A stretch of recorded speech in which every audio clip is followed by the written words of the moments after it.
She was an African-American author whose autobiography was published under the pen name Linda Brent.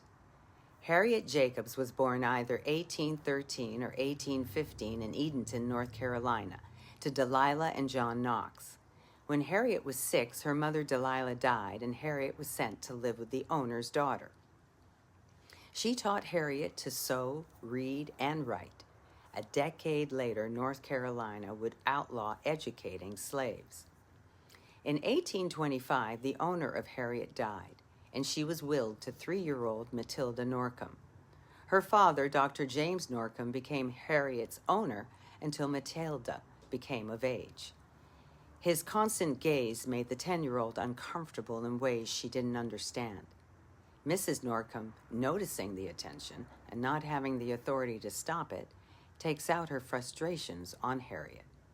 2 years go by, and Norcom is obsessed with Harriet and forbids her involvement with a free black man who wants to buy her freedom. At 13, she decides to give herself to white lawyer Samuel Sawyer to stop Norcom's approaches and becomes pregnant. This infuriated Norcom, as he was denied what he had been waiting for 2 years. Her family decides on the perfect location for her to hide, which is in the crawl space of her grandmother's roof. The measurements were 9 by 7 by 3 feet at its highest point. Not being able to move around caused residual aches and pains later, but what choice did she have? She had to bore holes to allow air and light so she could see. Norcom is even more infuriated by this escape and sells her 2 children and brother to a slave trader who, unbeknownst to him, was working with Sawyer.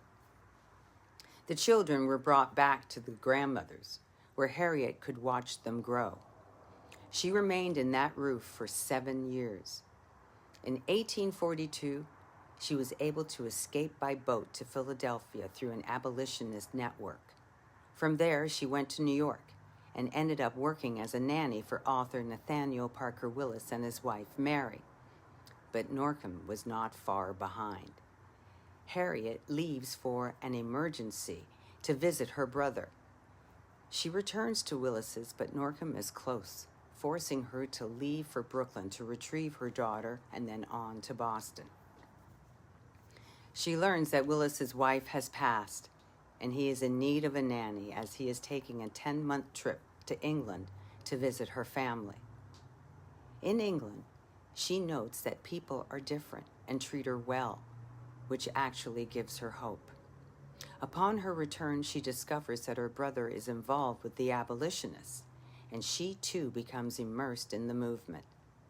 Nathaniel Willis has married again, and he's married Cornelia, and they have just had a baby, and she is recuperating and needs help. Harriet is unsure as the Fugitive Slave Act is in place. Cornelia promises to protect her, and Harriet agrees. In 1852, Norcom has died, and little Matilda has grown up and has come to New York to retrieve her property. Cornelia sends Harriet away with her daughter Lillian to Massachusetts, and Cornelia negotiates a deal for Harriet's freedom with Matilda for $300. She's free. Harriet then meets Amy Post, who suggests she write a book about her experience. After much thought and soul-searching, Incident in the Life of a Slave Girl is published in 1861 and is now considered a classic. She stayed busy helping Cornelia, working for equality, helping escaped slaves, opened a school, and ran a rooming house. She died on March 7, 1897. One writer called her an icon of female resistance. I would add, at 13. And I'll leave that